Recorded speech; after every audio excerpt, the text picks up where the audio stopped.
Et coucou tout le monde, je suis très heureuse de vous retrouver pour ce court podcast des énergies de la pleine lune de ce 7 mars 2023. Alors on a 2 podcasts cette semaine parce que j'avais vraiment un thème important que je voulais partager en ce lundi.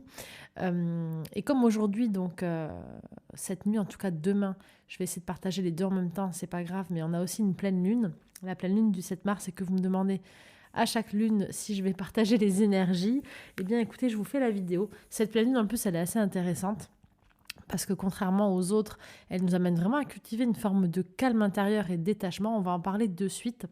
Comme tous les mois, on va aborder les énergies de cette pleine lune ou des nouvelles lunes pour voir un petit peu ce que disent les chiffres, ce qu'on peut faire comme exercice, comment est-ce qu'on peut vraiment intervenir sur soi pour vivre au mieux ces énergies, comment est-ce que vous pouvez faire vos rituels aussi par exemple, et de manière générale, eh bien mieux comprendre en fait ce qui est en train de se passer, si cela bien sûr résonne en vous, pour pouvoir bien utiliser ces moments clés, ces égrégores clés pour basculer, pour des apprentissages, pour basculer dans des nouvelles phases de transformation, laisser sortir tout ce qui doit sortir et se préparer pour chaque mois un nouveau départ. C'est parti.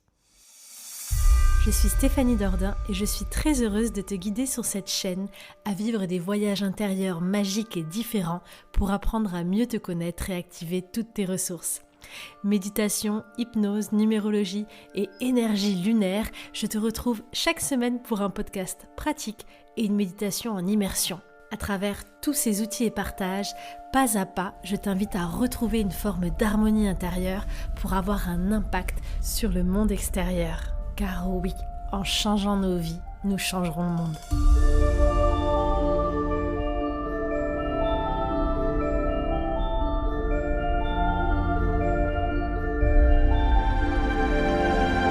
Alors cette pleine lune, elle nous dit quoi ? Déjà, je voudrais resituer un petit peu de manière générale. En fait, les pleines lunes, c'est vraiment un moment où on met l'éclairage, où on vient montrer un petit peu ce qu'il y a de plus profond en nous, ce qu'il y a à l'intérieur. C'est des bonnes phases souvent de guérison, de libération, où on vient lâcher certaines choses, où on vient guérir, où on vient en quelque sorte vider son verre, alors que au contraire, les nouvelles lunes, c'est plutôt des moments où justement on met nos nouvelles intentions et où on va venir remplir, voir qu'est-ce qu'on va remettre dans ce nouveau verre, vers quoi est-ce qu'on veut tendre. Et en fait, c'est toujours un cycle évolutif comme ça. Je nettoie, je libère, je recharge et je vis à chaque fois mon cycle. Cette semaine, c'est marrant parce que ce que j'ai partagé aujourd'hui comme citation, comme phrase clé pour vous parler du podcast que je partageais en ce lundi, qui est aussi un podcast sur les rêves, comment reconnecter avec soi, comment écouter le langage de notre âme à travers les rêves. Et c'est un podcast de 45 minutes qui est très riche sur cette idée de dualité intérieure et comment refusionner en soi. Et la phrase que je partageais, c'est la seule chose qui ne change jamais, c'est le changement lui-même. Et cette semaine, écoutez, on change, on bouge. Et c'est marrant parce que cette pleine lune, je trouve qu'elle est aussi... elle change de d'habitude. Je ne sais pas comment vous, est-ce que vous la ressentirez. En tout cas, je la ressens de manière différente parce que c'est un petit peu comme si on abordait les choses de nos vies, nos problèmes ou différentes situations ou des façons d'agir de manière différente. Mais surtout parce que comme elle est activée par 2 clés en 1, donc là, si je prends vraiment la partie numérologie, on va en parler juste après, mais il y a 2 clés qui se répètent qui sont le 1, qui font que pour cette pleine lune, il est fort probable que vous soyez vraiment déjà dans un état où vous savez où vous voulez aller. Donc, en tout cas, moi, c'est ce que je perçois en ce moment. Contrairement à d'habitude, où la pleine lune, vous savez, ça remue, il y a un peu comme des sables mouvants, ou comme des sables qui sont au fond de la rivière, et cette rivière, elle est agitée, donc tous les sables remontent. Donc il y a plein de choses qui remuent, et on peut facilement se noyer, pas savoir ce qui se passe, ne pas gérer nos émotions, et être vraiment dans cette phase où on lâche, on lâche, on lâche. Ça dure bien toujours les énergies, une bonne semaine autour des lunes, et c'est vrai que d'habitude, moi, en tout cas, les pleines lunes, je les vis un peu comme ça. C'est le raz-de-marée. J'ai toutes les émotions qui ressortent. Et après, on doit faire le tri dans tout ça. On doit le libérer, on doit le nettoyer. Et d'ailleurs, je vous propose souvent, lors des rituels, de faire des rituels de libération, de guérison, de nettoyage, des lettres d'adieu, que l'on brûle, que l'on enterre. On lâche vraiment certaines choses. Ici, cette pleine lune, elle est différente. Alors, peut-être parce qu'on est en année 7 et peut-être parce qu'elle est en double 7. Donc, c'est-à-dire que elle nous invite à une forme d'introspection qu'elle soit psychologique, qu'elle soit physique totalement, pour venir recevoir une forme de sagesse sur les événements de nos vies. Alors du coup, cette sagesse, comme elle est en miroir avec un double 7, eh bien, elle est quand même assez innée, elle est assez évidente. Donc peut-être qu'on peut avoir plus de recul sur ce qui est en train de se passer. Ça ne veut pas dire qu'on ne vit pas forcément des moments un petit peu difficiles ou bouleversants ou émotionnellement forts durant cette pleine lune, que ça soit bon ou mauvais. Ça veut dire simplement qu'avec ce double 7, si on est bien dans ces énergies-là, on a ce recul nécessaire, on a ce discernement pour voir les choses telles qu'elles sont, ce qui fait que on est dans cette forme d'intégration de l'apprentissage et ça passe, j'ai envie de dire, ça passe crème, ça passe mieux, ça passe plus en douceur, c'est plus fluide, c'est plus doux parce qu'on est déjà en fait dans la compréhension. Donc c'est un petit peu comme si cette pleine lune, elle passe avec un peu plus de hauteur sur les choses. Vous voyez, même pour vous dire, hein, d'habitude, je ressens les énergies tellement fort que je sais, avant chaque podcast, les lundis, souvent, ça arrive souvent des lundis d'ailleurs, quelques jours avant, j'ai déjà mon podcast parce que je les vis, les énergies. Et là, pour vous dire à quel point j'ai vécu une phase de transition très forte ces 2 derniers jours, hier, la veille de la pleine lune, qui est en train de se mettre en place. Mais c'est tellement pris avec du recul, du discernement, une forme de sagesse, un bien-être en étant seule, à me reconnecter, à écouter mon corps, à être sûre que c'est le bon chemin, que ça va bien se dérouler, avec cette foi, avec ce 3e œil bien actif, que j'en oublie même en fait que je suis dans une phase de pleine lune et tout se passe bien, tout simplement. C'est facile. Et également, pourquoi ? Parce que du coup, les 2 clés sont des doubles 1. Ça veut dire quoi ? Ça veut dire que pour sortir en fait de ces énergies qui peuvent être remuantes, vous verrez comment vous vous situez après, mais on a déjà la vision de ce qui va se passer après. On a presque déjà le mécanisme d'une nouvelle lune, vous voyez, où on sait les graines qu'on veut planter, on sait pourquoi on fait les choses, on sait où est-ce qu'on va, on a cette vision, on sait ce renouveau qu'on veut. On va clairement vers un renouveau, en fait. Vraiment, notre corps, il ressent ce renouveau qui est en train de se passer en lui, ces énergies qui ont transmuté. Notre esprit sent ce renouveau de ces énergies qui ont transmuté, ce qui fait que, comme nos énergies intérieures, elles ont changé, en fait, l'événement en fait, qui est en train de se passer, les événements qu'on est en train de traverser, parce que sans doute que durant cette pleine lune, vous traversez les petites choses que vous devez libérer de votre vie, hein, les petits défis simplement, ce qui doit ressortir de l'intérieur, qui a besoin de s'exprimer et de partir.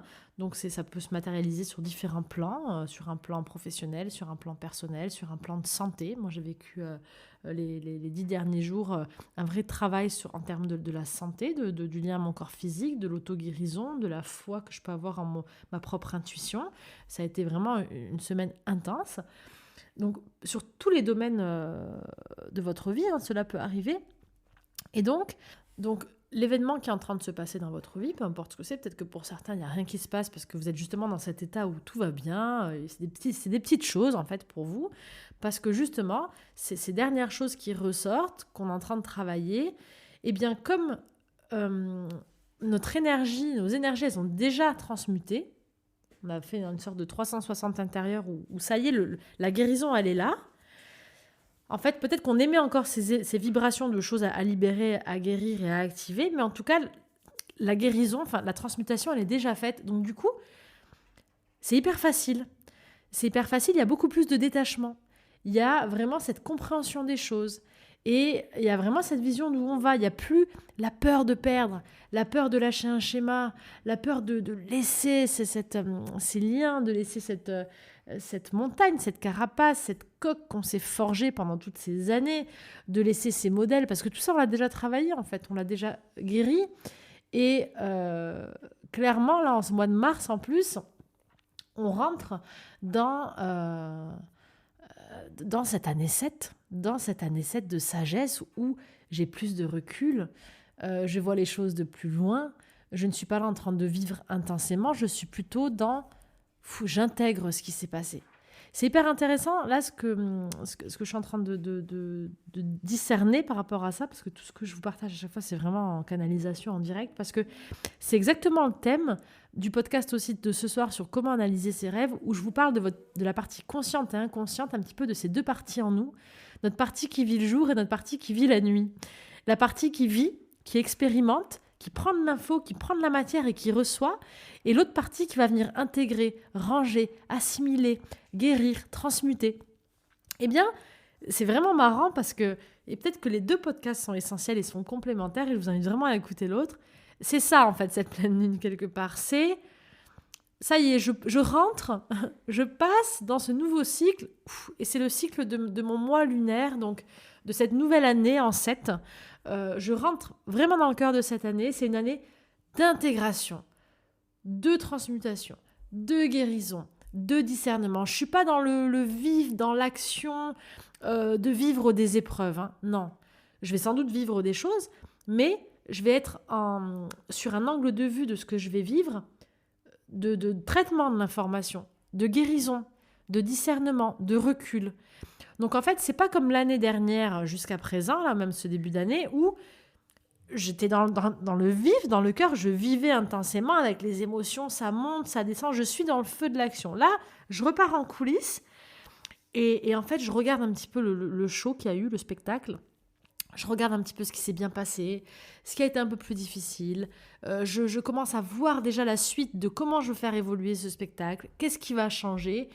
Et donc, eh bien, tous les événements qui vont s'amener à moi, là, à partir de maintenant, et déjà pendant cette pleine lune, sont plutôt des événements évolutifs, des événements de transmutation, des événements de guérison, des événements de libération et de prise de conscience sur les choses, pour récolter ensuite par la suite quand on entrera en année 8. Donc on est vraiment en train de transmuter, de transformer, de révéler le bon, le mauvais, ce qui était bien fait, ce que l'on ne veut plus, ce qu'on veut transformer.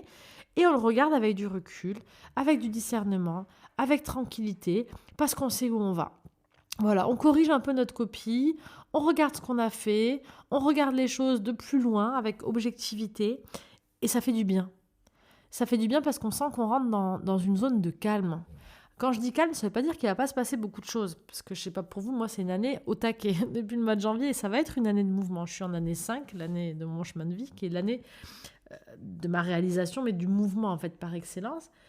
Mais c'est pas un mouvement où je suis prise dans le mouvement et où je me perds en fait. C'est pas un mouvement de travail, c'est un mouvement où je vais surfer en fait sur la vague. Donc c'est un mouvement génial parce que je vais être en mouvement, mais avec plaisir, avec décision sage, avec clarté, avec des choix clairs, avec une vision, hein, vraiment avec cette idée de la vision claire et neutre de toute chose pour faire les meilleurs choix pour moi et pour vivre mieux mon année en fait.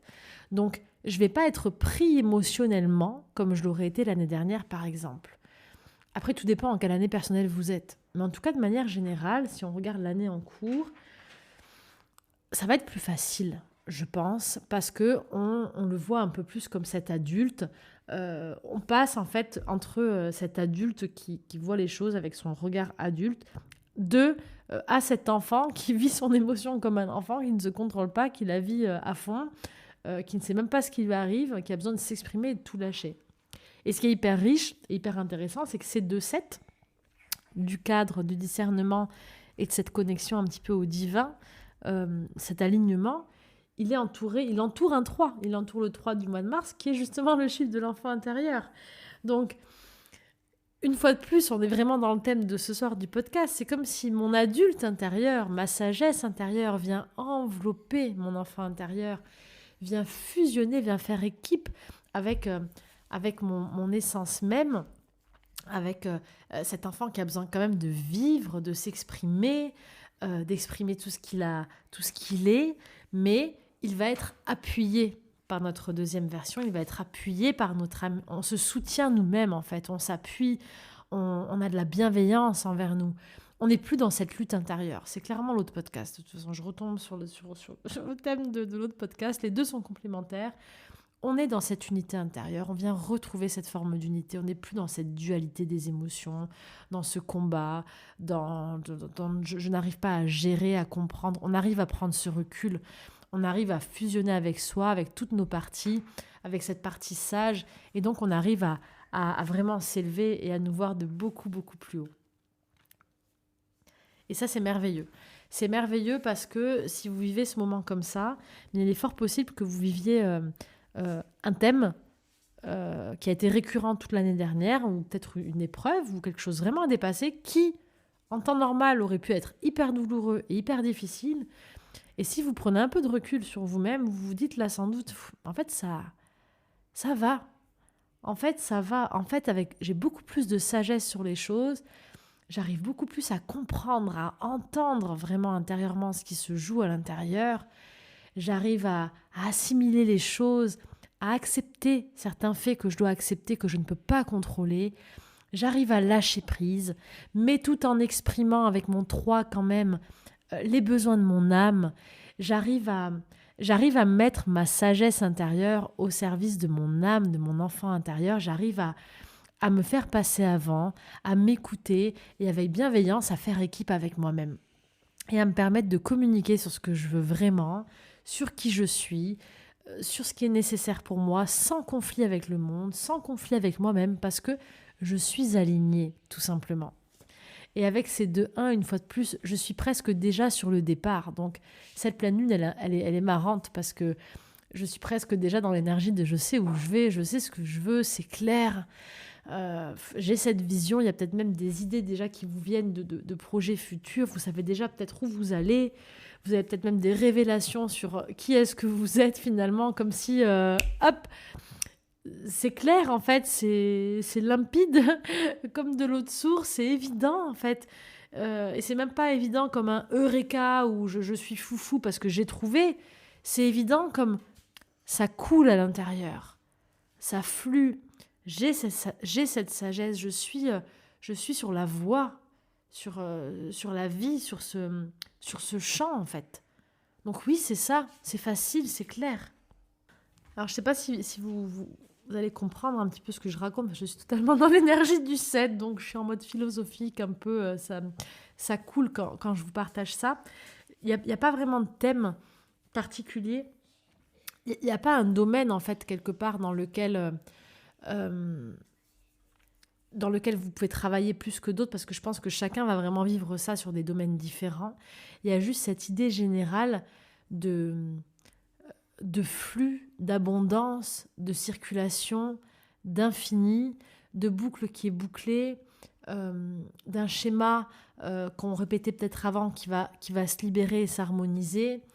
Il y a cette idée de fusion avec soi, de calme intérieur, de discernement, de sagesse, de protection de soi-même. Il y a toujours cette notion d'expression sur ce qu'on veut, mais avec douceur, avec calme, avec une sorte vraiment d'alignement et de prise de recul sur ce qui se passe. Et vraiment un vent de calme, un vent d'apaisement qui peut être présent pour cette pleine lune. Alors si au contraire, ce qui est possible, vous vivez des choses très fortes et que c'est un peu hors de contrôle, parce que vous pouvez avoir des petits pics comme ça. Moi, je les ai eus la semaine dernière, donc j'imagine que c'est vraiment la pleine lune. Mais si vous regardez bien, vous avez cette voix intérieure sage qui vous chuchote quelque chose, de ne pas vous inquiéter, qui vous emmène vers cette réalité, en fait, vers cette vision de l'événement que vous vivez. Et peut-être que vous êtes en train de vous emporter dans vos sensations, mais au fond de vous, vous devez sentir que c'est pas comme d'habitude, que c'est plus calme, que c'est plus facile. Raccrochez-vous. Vraiment, le conseil pour cette pleine lune, c'est raccrochez-vous à cette sagesse intérieure, à ce grand vous. Essayez d'imaginer que vous sortez de votre corps, que vous prenez du recul sur la situation. Et vous allez voir, ça va de suite redescendre. Ça va être beaucoup plus facile à gérer qu'habituellement. L'autre petit conseil que je peux vous donner, c'est vraiment de vous rappeler que... Enfin, de vous rappeler si vous croyez en ces concepts-là, mais... Pour moi, la vie, c'est comme un jeu vidéo. Donc, c'est comme si, moi, en tant que Stéphanie, aujourd'hui, c'est mon personnage de cette vie-là que j'ai choisi. Mais mon âme, le tout, l'énergie générale, c'est un grand tout, en fait, qui est loin de ce personnage. Et donc, certaines fois, quand je suis trop prise dans les émotions, que j'arrive pas à prendre des décisions, ou je suis trop dans l'auto-jugement, ou je mets trop de valeur, trop d'émotions dans des choses qui ne le méritent pas vraiment, finalement. Eh bien, en fait, j'imagine que je sors, que je prends du recul sur moi, que je suis Stéphanie le personnage dans un jeu vidéo, en me rappelant que je suis dans un jeu vidéo et en me disant, bon, si vraiment tu es en train de jouer à un jeu vidéo, là, que t'es c'est un faux monde avec une fausse réalité, des faux décors, ton personnage Stéphanie, vraiment, si vraiment tu étais derrière ta manette là, de jeu vidéo, qu'est-ce que tu t'autoriserais à lui faire que tu ne lui fais pas faire maintenant? Comment tu la ferais réagir dans cette situation? Qu'est-ce qu'elle ferait? Et en fait, le fait d'avoir juste cette métaphore et d'imaginer cette histoire de jeu vidéo et d'en sortir, ça me fait vraiment baisser la charge émotionnelle. Parce que ça nous permet de prendre du recul sur des scènes de vie dans lesquelles, quand on est très proche, eh bien, on a le champ de vision qui est totalement fermé, donc on n'arrive plus à voir ce qu'il y a autour, on n'arrive plus à reprendre de l'air, en fait, à sortir de ça.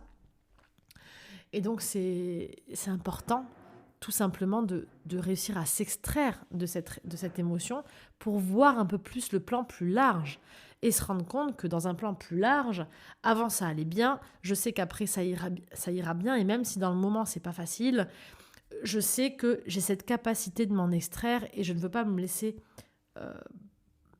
envahir, embarquer dans ce tourbillon d'émotions.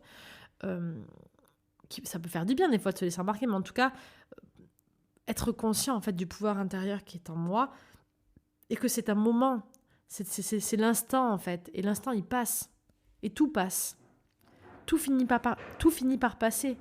Et l'autre technique aussi, quand on est vraiment pris dans ces moments un peu difficiles, pour les pleines lunes que vous pourrez réutiliser, dans cette phrase « tout passe », vous pouvez noter dans votre main quand ça va pas, pour vraiment la regarder et vous dire que tout passe. Pensez à des moments de votre vie qui ont été difficiles, mais qui pour vous aujourd'hui sont inexistants. C'est-à-dire que quand vous y étiez, c'était le drame international, mais pourtant aujourd'hui, vous n'y pensez même plus. C'est comme si ça n'avait pas existé, quoi, ou vous en riez. Souvenez-vous de ça. Je sais que c'est pas facile quand on est dans le moment, mais en vous rappelant de ça, vous allez réussir plus facilement à vous extraire et à prendre en considération ce fait-là que tout passe.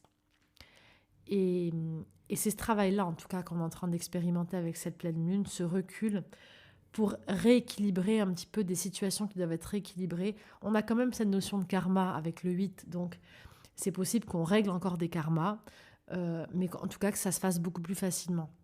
Si le fond, c'est de libérer, de guérir du karma, de passer à autre chose, d'évoluer et de transmuter, la forme en tout cas devrait être, comme je viens de vous la raconter, de manière beaucoup plus douce, beaucoup plus sage, beaucoup plus en recul, pour simplement dire, ouais, ok, le karma il est réglé, la leçon est intégrée, l'événement est passé, tout est ok en fait. On a cette évolution, on a notre énergie intérieure qui a déjà changé, hein. Ça vous pouvez aussi le ressentir, j'imagine.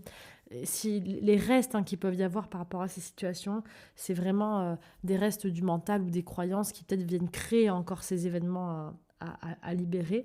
Mais vibratoirement, énergétiquement parlant, c'est vraiment ce que je peux ressentir. Ça a été libéré, ça a été guéri, le travail a été fait, les énergies ont changé. Et peut-être que vous pouvez le sentir à l'intérieur de vous. Ce que je vous propose à faire comme rituel pour cette pleine lune, comme toujours, je vous invite vraiment à remplir une bouteille d'eau, une bouteille en verre si possible, et à mettre vos petites intentions dessus, des mots-clés, des mots positifs, ou vos petits vœux, vous scotchez des bouts de papier, et à mettre cette bouteille sous la lumière de la lune, tout au long de la nuit. Et cette bouteille d'eau, vous pourrez la boire, soit un verre, soit en entière, le lendemain de la lune, tout dépend quand vous écoutez cette vidéo, même tout au long de la semaine, ou en boire un petit peu tous les jours. Vous pouvez faire un petit rituel aussi, vous en mettre un petit peu sur le front, sur la nuque, sur les deux mains. Vraiment utiliser cette eau comme une eau magique qui aura infusé sous les énergies de la lune avec vos intentions. Et contrairement à un rituel habituel de libération que je pourrais vous proposer, je vous inviterai vraiment durant cette soirée ou cette journée ou durant cette semaine à prendre un temps pour faire une méditation avec vous-même, où on peut le faire en dessin. Ce qui me vient, c'est qu'on va le faire en dessin. Ce qu'on va faire, c'est qu'on va se dessiner comment on se voyait avant. On va imaginer vraiment qu'il y a quelque chose qui a changé en nous. Et ce que je vous propose, c'est de vous dessiner. Alors, vous pouvez vous dessiner vous en tant que personnage en allumette, en bâton, ou vous pouvez dessiner une forme qui vous représente le vous d'avant, comment vous voyez avant. Mettez des couleurs à l'intérieur. Des couleurs, des textures. Dessinez-vous avant. Et en face, dessinez-vous maintenant. Imaginez qu'il y a quelque chose qui a vraiment changé en vous, que ce flux d'énergie, il a vraiment transmuté. Et, et prenez ce recul sur vous-même, vraiment, sans être dedans dans l'émotion. Imaginez que c'est votre âme, en fait, votre partie sage qui a du recul, qui vous voit maintenant et qui vous dit « Ouais, maintenant, t'es comme ça ». Et qui va vous dessiner sur comment vous êtes aujourd'hui. Sur comment vous allez vraiment vous affirmer et vous reconnaître, en fait, après cette pleine lune, quelque part. Et donc, faites de nouveau un nouveau symbole ou dessinez-vous avec de nouvelles couleurs et dessinez-vous aujourd'hui. Et prenez le temps pour regarder ces deux vous, le vous d'avant et le vous de maintenant. Je suis sûre qu'avec le dessin, vous allez vous rendre compte à quel point vos énergies ont déjà changé. Ça va peut-être se matérialiser à travers justement le dessin, en plus avec en 3, c'est parfait pour s'exprimer. Et ensuite, vous pourrez simplement dire merci. Vous pourrez imaginer qu'il y a une conversation entre ces deux parties. Dire merci à la partie d'avant, la partie que vous avez dessinée en premier, tout simplement. Lui dire merci parce que grâce à elle, vous êtes celle ou celui que vous êtes aujourd'hui. Mais qu'aujourd'hui, il est temps de dire bonjour au nouveau vous. Vous pouvez ensuite couper la feuille entre ces deux vous, plier la première partie et écrire par-dessus merci, je t'aime, et pour toujours tu seras avec moi, et planter ce premier papier dans la terre quelque part pour qu'il puisse renaître et repartir là où il doit repartir, et garder avec vous cette nouvelle représentation de vous que vous pourrez regarder un petit peu tous les jours cette semaine pour vous rappeler que le changement est déjà fait et que cette sagesse, elle est là, et que ce qui est en train de se passer, ce n'est qu'un jeu vidéo en fait, que vous voyez de loin, mais le niveau, il a été passé. Vous savez, c'est le niveau dans les jeux vidéo où on peut charger la partie après, où on peut revenir à ce niveau-là sans avoir à tout recommencer. Ce niveau-là, il est passé. Vous avez fait le plus gros. Et là, on est prêt pour une année où on va vivre, on va s'amuser, mais on va être aligné, on va intégrer, on va guérir, on va voir les choses avec sagesse, avec plus de recul. Ça va être une très belle année. En tout cas, je vous le souhaite. Voilà pour ces énergies, j'espère que ça vous parle, que vous m'avez suivi, compris. Partagez-moi en commentaire ce que vous vivez. Est-ce que ça a été clair pour vous? Vous avez, comme d'habitude, les méditations pleine lune et nouvelle lune sur la chaîne, dans la rubrique méditation, voyage intérieur, que je vous invite à écouter. Et je vous retrouve jeudi aussi pour une nouvelle méditation. Et il y a aussi un cadeau tout ce mois de mars jusqu'au 31 mars. Je vous offre moins 50% sur tous les livres et coffrets avec le coupon mars 2023, tout attaché en majuscule, qu'il suffit de rentrer dans la rubrique panier. Donc, profitez-en. Je vous embrasse bien fort. Je vous souhaite une merveilleuse pleine lune et de changer, d'évoluer, de grandir et de garder le mouvement parce que la seule chose qui ne changera jamais, c'est le changement. Je vous embrasse bien fort.